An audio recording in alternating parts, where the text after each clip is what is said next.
The China and Africa podcast is brought to you in partnership with the Africa-China Reporting Project at Wits University in Johannesburg. The ACRP promotes balanced, considered reporting on Africa-China relations through innovative training programs held throughout the year. More information at africachinareporting.co.za. Hello and welcome to another edition of the China in Africa podcast, a proud member of the Sinica Network from SupChina. I'm Eric Olander, and as always, I'm joined by Cobus van Staden, the senior China-Africa researcher at the South African Institute of International Affairs in Johannesburg, South Africa. A very good morning to you, Cobus. Good morning. Cobus, over the past few weeks, we've seen some drama play out in Zambia between the local Chinese community and Zambian Mayor Miles Sampa. And it's really been quite remarkable to watch what's been going on over there. Let me take you back about 3 or 4 weeks. And Mayor Sampa, he went on a series of raids of different Chinese-owned businesses that were purportedly discriminating against locals, black patrons in particular, and only serving Chinese. So it started with the Lantien restaurant, which was allegedly not serving local patrons, and people, Africans would go in or Zambians would go in, and they would be told, no, the restaurant's closed, and then Chinese would go in and it would be open. And in fact, this was all brought to everybody's attention when a couple, one Chinese, one Zambian, went in and they only served the Chinese. So the mayor went down there and shut it down, and there was a lot of talk about this on social media. People were very happy about it. He then went later on to shut down a factory that was owned by the Chinese that reportedly locked employees in order to prevent them from becoming infected with COVID-19. That too got a lot of attention. And then the big one was when he shut down a barbershop in Lusaka, and he walked into this Chinese-owned barbershop, and it was he conducted this kind of sting where they sent in again fake customers who said, I want to get a haircut. They effectively said, no, we're closed. You can't, we don't serve. And then a Chinese person went in and they offered them a haircut. Miles Sampa then went in right afterwards with a phone recording, someone recording it, and this is what ensued. Why we should continue allowing you to operate in the city when you are showing apartheid, stopping blacks from doing business in here? Okay. Yeah, Lisa no understand. Lisa English too small. Yeah. Whoever understand English have taken our council license, and we are going to write to you. We are revoking them. No business here. You are closed now. Closed now. Yeah, no. Because yes, no. Not even Chinaman here. The one you were cutting was where? No, this one is brother. No cutting here, brother. Go and cut here at home. You are closed now. Okay. Yeah, this no problem. Yes, already closed. Yeah, already closed. But so if it's closed, what are you doing inside? For me, this family, and for this here cooking. Me home, no for this cooking. Close. I'm coming back in 1 hour. If I find you, I'll get you arrested for operating illegally because our license we have taken. Because you are discriminating blacks and closing and only attending to Chinese and stopping blacks. You lie that you've closed, but you are doing business here with Chinese. There's no segregation. This license doesn't permit you. And also putting the prices in Chinese, it's illegal. Put in English. If you want, put in Nyanja. This is not Wuhan. Wow, that was very provocative. This is not Wuhan. He then used a Chinese slur in there, which I won't repeat, but he then went on to apologize for that and apologize for the raids.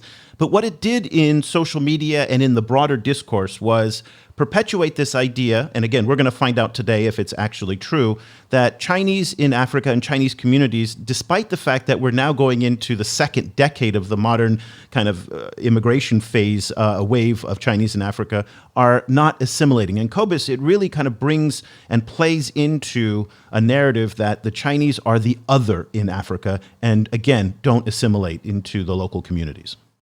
Yes, it plays into that narrative, definitely. It also plays into another narrative, which is that the Chinese are essentially the same as European colonizers, or the new iteration of a pattern of colonization and separatism within the country. And of course, in Africa, that is extremely sensitive. It's extremely controversial, and kind of it raises a lot of suspicion around what Chinese communities are busy with in Africa. So we wanted to get a perspective on what these events recently in Lusaka, how do they necessarily apply to the broader discussion about Chinese assimilation in Africa as a whole? And two researchers, Professor Yen Hairong from the Hong Kong Polytechnic University and Barry Sautman, a social science professor at the Hong Kong University of Science and Technology, have recently completed a new project on that very topic and had an article. We wanted to know if Chinese migrants in Africa self-segregate, what we found, and we want to welcome both back to the program. Thank you for joining us from Hong Kong this afternoon. Our pleasure. Our pleasure. Hairong, let's start with you. Both of you guys worked on this research together, but what did you find and what did you set out to explore when it comes to looking at Chinese self-segregation in various African countries? And to be clear, you didn't just focus on Zambia. You said that you looked at the situation in Kenya, Tanzania, South Africa, and Sudan as well. What were some of your findings? Yeah, Barry and I, we have been doing research for over a decade. And in the past years of our research, we have done field research in a variety of African countries, in Eastern Africa, in Southern Africa. And so in every sites that we have researched, we are very interested in the question of how Chinese localize, to what extent they interact with local people, doing business, forming varieties of social relations, their perceptions of local people, etc. So, and we have done a lot of interviews, including surveys, actually, among both Chinese and one of our research collaborator also had done research, done survey of Zambians, in this case, of Zambian perception of Chinese interaction with Zambians. And what did you find? What were the results? We actually find that how Chinese localized really has a lot to do with the type of business they have. Understandably, for Chinese who work for very large Chinese companies as managers or as skilled workers, their lodgings have been provided by the company. And also because their working hours are usually pretty long, and interaction with local people are very much constricted and limited to workplace interaction. They don't have very much interactions with people outside their workplace. And there is also, of course, a process in this. Initially, we have interviewed Chinese who has said that initially they very much are curious about local ways of life, interacting with local colleagues. They paid visit to their homes and bringing gifts with them. But eventually they find that this doesn't seem to be working very well. And also, some of them would go out in the evening to the local pubs. And because of language barriers, they might get into fights with people. And these sort of things are usually taken very, very seriously by the company leadership or by Chinese embassy. So then company policies become established that after certain hours in the evening, one couldn't go out. Or if you need to go out, then you need to get approval from your superior so that, it's actually recorded. So there are restrictions also for employees of very large companies. Now, for Chinese migrants who migrate on their own, who are not contract workers or contract employees, then the situation is very different because the type of business they run, usually in trade or even small-scale manufacturing, then they do interact with local people a lot. Or if you run Chinese restaurants, if you run Chinese clinics, then you interact with local customers quite a bit, almost on a daily basis. So I think that type of interaction would be very different. So depending on what kind of Chinese you're talking about, the level of interaction with local people is a bit different. Barry, could you put this research into a wider context? In the conversation article, you guys mentioned that that there's this idea that the Chinese population in Africa is self-segregating, is frequently used as a kind of a weapon against China-Africa relations as a whole, frequently by Western critics. How have you seen that discourse, kind of evolve over the years? Well, I think as the antagonism displayed by elites in the U.S. toward China has increased, of course, this theme, along with many other themes that are designed to denigrate the Chinese presence in Africa, has been increased, so that you'll frequently see references in Western media, but particularly in American media, to the idea that Chinese go to Africa, never interact with local people, hire only other Chinese, and have no interest at all in local culture. But our findings, based upon extensive interviews in several different African countries, indicate that actually most Chinese are interested to some extent, and some of them to a very large extent, in local culture, that they want to interact with local people. Those of them who are in jobs where local culture is a prerequisite to effective operation, they will quite devotedly try to infuse themselves with those necessary elements of local culture, particularly language, in order to be able to communicate with local people. I mean, one of the things that we found in doing comparative study of the white, Indian, and Chinese populations in Zambia was that actually the Chinese population was more inclined to learn local languages than either the Indian or white population. And this is probably true on an Africa-wide basis as well. In addition, I think that the idea that Chinese want to self-segregate in Africa is part of a very long-standing yellow peril conception that's actually been around since the 19th century in the West. If you look at the discourses that existed in Canada, the United States, South Africa, Britain, etc., the whole of the Anglo sphere, from the late 19th century through the first half of the 20th century, one of the most common themes was that Chinese wanted to self-segregate, that they were clannish, that they had a sense of superiority toward other peoples, etc. But actually, the reason why Chinese were segregated in these places was because of white racism. That is, they lived on their own amongst each other because they were not allowed to disperse then to other parts of the country. And they saw that as an element of protection as well against the attacks, physical attacks that often would occur against them. So the revival of this idea in the 21st century, in the context of the framing of the discourse about China and Africa, has its precedence in yellow peril ideology.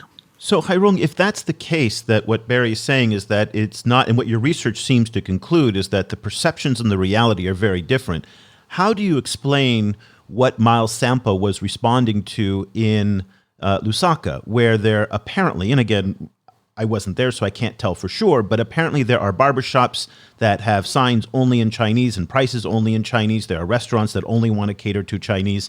The mayor is implying that this is a broader problem, not just an exceptional, these one or two establishments that are trying to do this.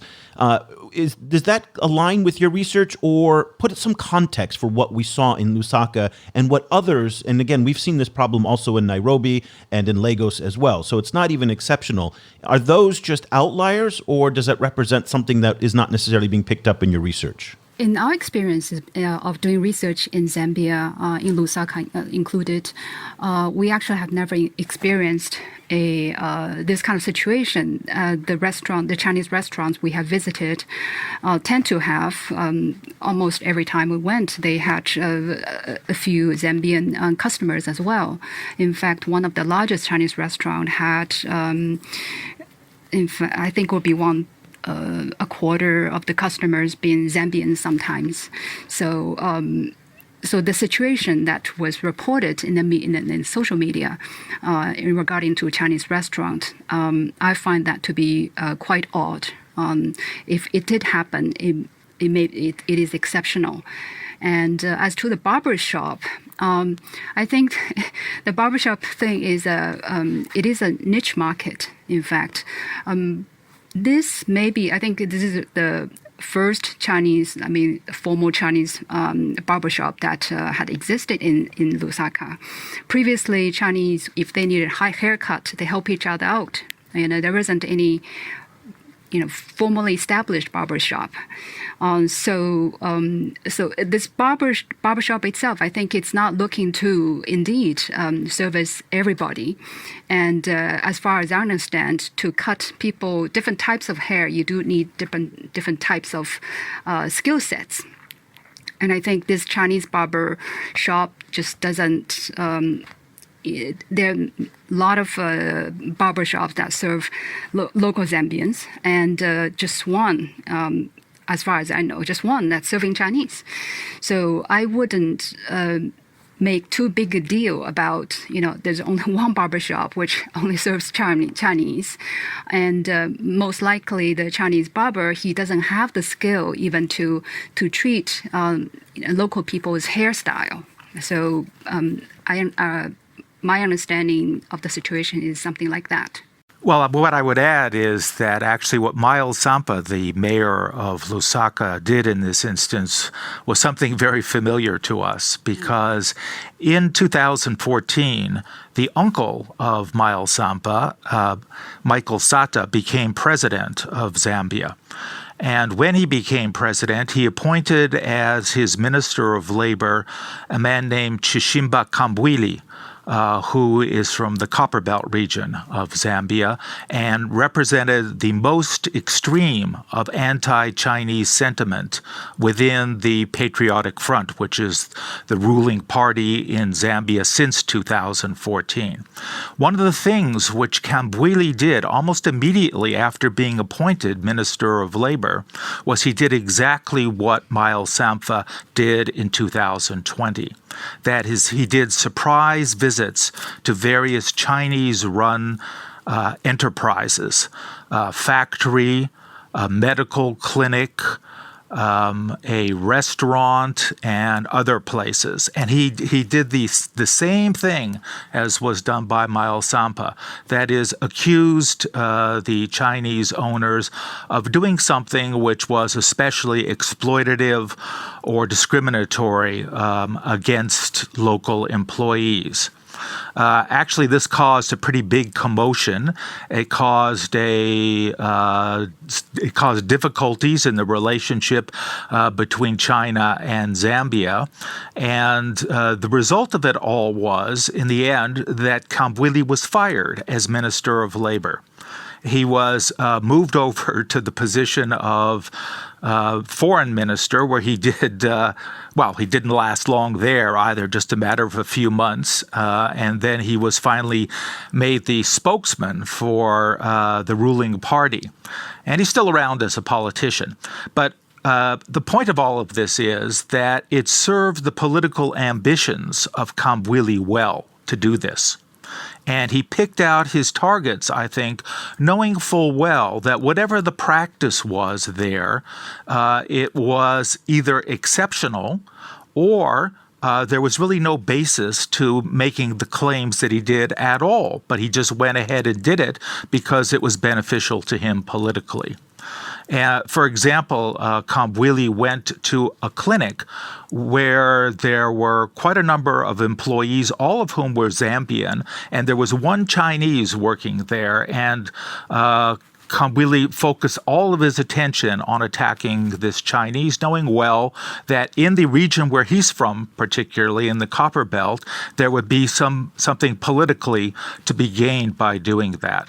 So I think one has to take the claims being made by Miles Sampa with a grain of salt, and one has to put them in the context of the domestic politics of Zambia, where Miles Sampa is almost certainly hoping to eventually become the president of the country, and taking advantage of the fact that there still remains a section of the Zambian population that is deeply suspicious of the Chinese presence.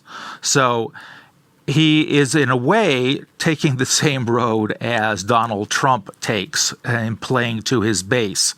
And that means that we have to look at each instance in which there's an accusation made and determine whether or not it corresponds to something which is empirically true or not. Hairong, I wonder how discourses of crime, particularly within Chinese communities, factor into this. So to just give a little bit of context, I recently co-edited a book which is about anxiety in Johannesburg, and Mingwei Wang, who we've had on the podcast before, she did amazing research on that, on Chinese communities in Johannesburg.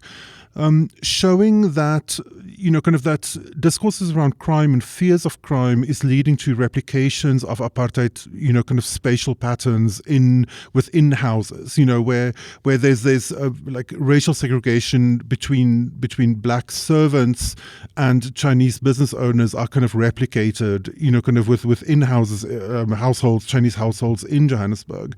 And we have to also just, to point out that South Africa is in a difficult situation in the sense that it both legitimately has a real big crime problem, and discourse around crime is at the same time highly racialized and coded and used as a coded way to keep black people out of certain spaces.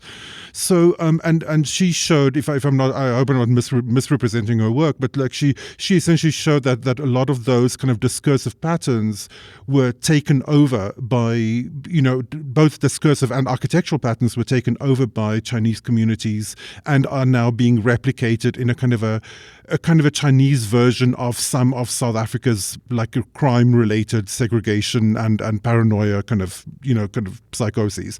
So I wonder like how like fears of crime and discourses around crime are used as a segregational kind of tool in Chinese communities in Africa. As far as we see in Zambia, Chinese actually are having a pattern of residence in the city of Lusaka, which we call big dispersal and small concentration. So we actually have a map of Chinese residents in Lusaka, and they're pretty much spread out in the city. They're found in every city district. And they're so spread out that sometimes it's actually a little difficult for them to coordinate certain things. But luckily now there is social media, so a lot of things are happening on social media itself. As to the crimes or the awareness, sensitivity about crimes, I think to some extent Chinese may feel especially vulnerable because they don't have local roots. They don't really have local political force. They know they are sojourners to some extent. They're migrants. So they feel especially vulnerable. Politicians in Zambia, for example, Michael Sata used to, threaten to kick them out. So there's nobody speaking for them sometimes. It's difficult. So I think there's that political sense of vulnerability. There is also the economic sense of vulnerability in the sense of because a lot of Chinese are migrant SMEs, small, medium-sized business people. So their business necessarily involve cash. And that also make them more of a easy target.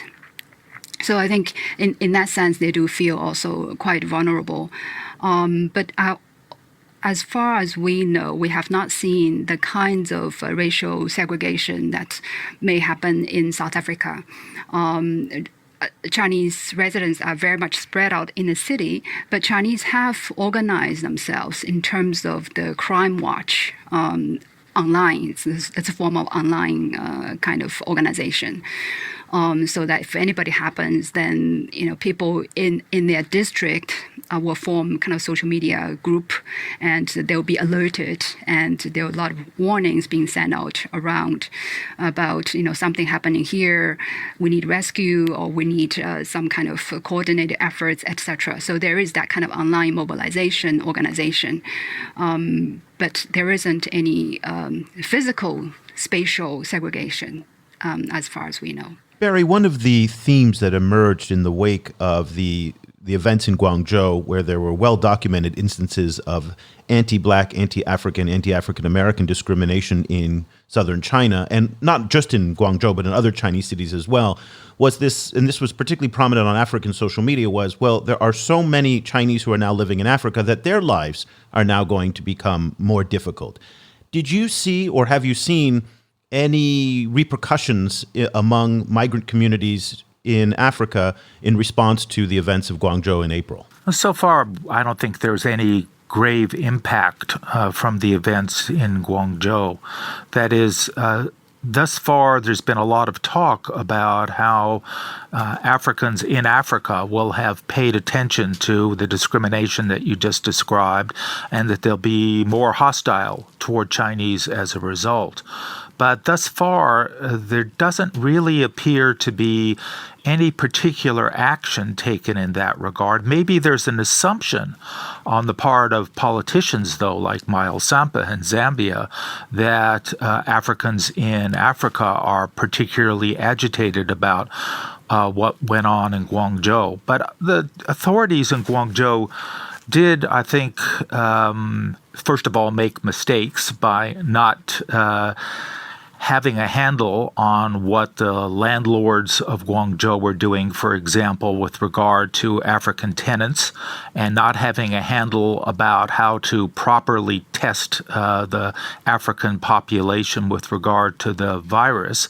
But once this became a substantial issue, which had international repercussions, then either they or their bosses ensured that some active steps were taken to rectify the situation. Of course, we don't know yet the extent to which the situation has actually been rectified, but it seems like it's been at least partially dealt with, and that may have some effect in terms of lessening the degree to which people in Africa would be especially concerned about that. There doesn't seem to, for example, have to be any particular reluctance on the part of people, of Africans in China, to stay in China, and I don't think there's been any indication that Africans in Africa who might be thinking about going to China when they have the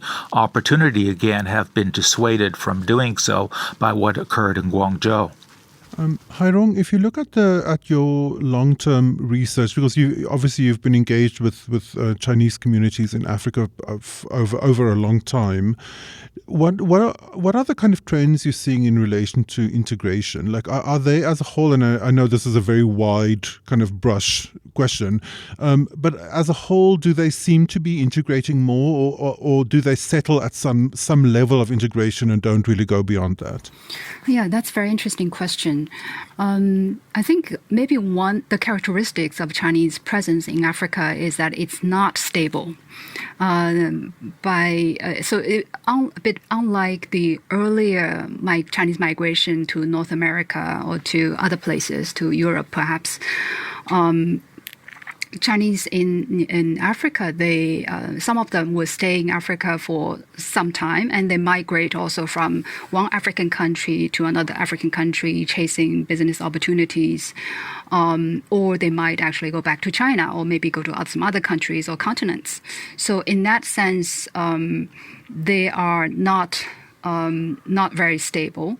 The other thing that's not stable is sometimes when there are newcomers coming. So while maybe some of the older migrants might return to China for family-related life cycle kinds of events, then the new ones are coming. So you might constantly experience some of the raw encountering or raw interactions that we might see. So in that sense, then it's a little hard to describe Chinese presence in Africa as a stable community that will be there for after 20 years, it's growing to 30 years to 40 years. I think the presence will continue for sure. However, who are the migrants in Africa? Then that changes. So the earlier generation who've been in Africa since 1990s, now they're facing the life cycle point in which they're thinking about retiring. Maybe they're doctors, maybe they're business people. Now, who's going to inherit their business? Do they have anybody to inherit their business? Maybe so, maybe not. So I think they're planning that generation, those ones who arrived in Africa in 1990s, they are at the point of thinking about their future, to be in Africa or to be in China. So again, that highlights the instability to some extent of the Chinese migrants in Africa. However, for them, if you actually interview them, it's hard for them to actually really pinpoint at what point they will return. That's like a constant deferral to some extent. And that's because while they always imagine that at some point they would return to China, the possibility of doing so is getting a bit slimmer for them because their social contacts in China, their social relations and network, etc., while still being minimally maintained, it's not really as sort of everyday intimate as they would like. And also their experience, their social network, their relationships in local places in Africa has been growing over years. So while they always hold the homeland as a place, as a point of return, as to when they might do it, it's hard for them to say. Barry, let's pick up on what Hairong was saying in terms of the instability of the population. Back in, I think it was 2017, 2018, a couple of years ago, you were quoted in the Financial Times suggesting that the Chinese population, the migrant community in Africa, peaked somewhere around 2015 and has been steadily declining since then. Lots of reasons, economic factors, the fact that also Chinese now can migrate to lots of different places on the Belt and Road. There's opportunities beyond Africa. And now we also have COVID-19 that's playing a factor on all this. Can you talk to us a little bit about where you think the numbers are today of Chinese migrants in Africa since 2015, and what impact is COVID-19 having on some of the trends that Hairong was talking about in terms of the instability of this migrant community? Well, in terms of the numbers, of course, for a long time, people were saying there were 1 million Chinese in Africa. And actually, over the years, I've kept a little chart in which I record the estimates by country of the number of Chinese. And indeed, around 2015, there were probably somewhere between 700,000 and 900,000 Chinese in Africa. But since then, I don't see that there has been any increase, and there may, in fact, be a decrease. And the decrease, I think, comes from a variety of reasons. One of the reasons, I think, is that the prospects of being able to stay long-term in a viable way in many African countries have actually declined. The competition from other Chinese grew almost geometrically in the 2000s and the earlier part of the second decade of the century. But Also, there was a substantial closing of some opportunities in some industries in different parts of Africa, and less of a prospect that people could live out their lives in an African country without encountering some big obstacle. So there actually have been only a few African countries where there has been a Chinese population that could, at least in part, anticipate that they could stay for decades in the country without encountering some big crisis. South Africa is certainly one of those countries. South Africa has perhaps 300,000 Chinese, and a lot of them have the idea that they will stay indefinitely in South Africa. Now, they may go back to China when they're really advanced in age, but they'll spend their working life in South Africa, and many of them will become South African citizens. And the same thing might be true with regard to a significant part of the Chinese population in Egypt, many of whom are Muslims. And it may be true to a little bit of an extent in Nigeria as well. But in other African countries, it is still very much the case that the level of Chinese population is a function of the opportunities economically for Chinese to move there, be there for a while, and then move back to China or move to some other part of Africa or perhaps even further abroad. So I don't actually see that the Chinese population of Africa will get much higher than 1/10% of the continent's population. And if it does get much higher, it would only be after perhaps a long period of cooperation between China and African countries through the Belt and Road and other mechanisms that may result in more confidence on the part of Chinese that they can actually settle in a more or less permanent way in African countries. The article is, we wanted to know if Chinese migrants in Africa self-segregate, what we found. Let me cut to the chase and do a spoiler alert for you. They write, the accusation of Chinese self-isolation in Africa does not mesh with reality. If you want to find out what Yen Hairong, associate professor at Hong Kong Polytechnic University, and Barry Sautman from Hong Kong University of Science and Technology found, we'll put a link in the show notes to the article, and you can find it on the conversation. Professor Sautman, Professor Yen, thank you so much for taking the time to join us. We really appreciate it. Our pleasure. You're very welcome. If you're interested in these China-Africa topics in the kind of detail that we're talking about them today, you would love our daily email newsletter that Cobus and I are putting out. It is a deep dive every single day, Monday to Friday, in all aspects of the China-Africa relationship. So as the Miles Sampa events were unfolding, within 24 hours, we had analysis, we had all the clips, we have all of that. That's the kind of coverage that you get in our daily email newsletter. If you'd like to try it out, go to ChinaAfricaProject.com/subscribe.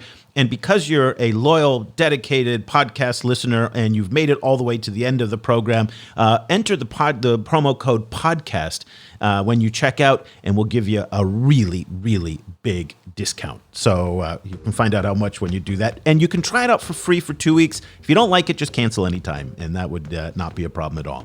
Okay, that'll do it for this edition of the China in Africa podcast. Cobus and I will be back again next week with another show. For Cobus Van Staden, I'm Eric Olander. Thank you so much for listening. The discussion continues online.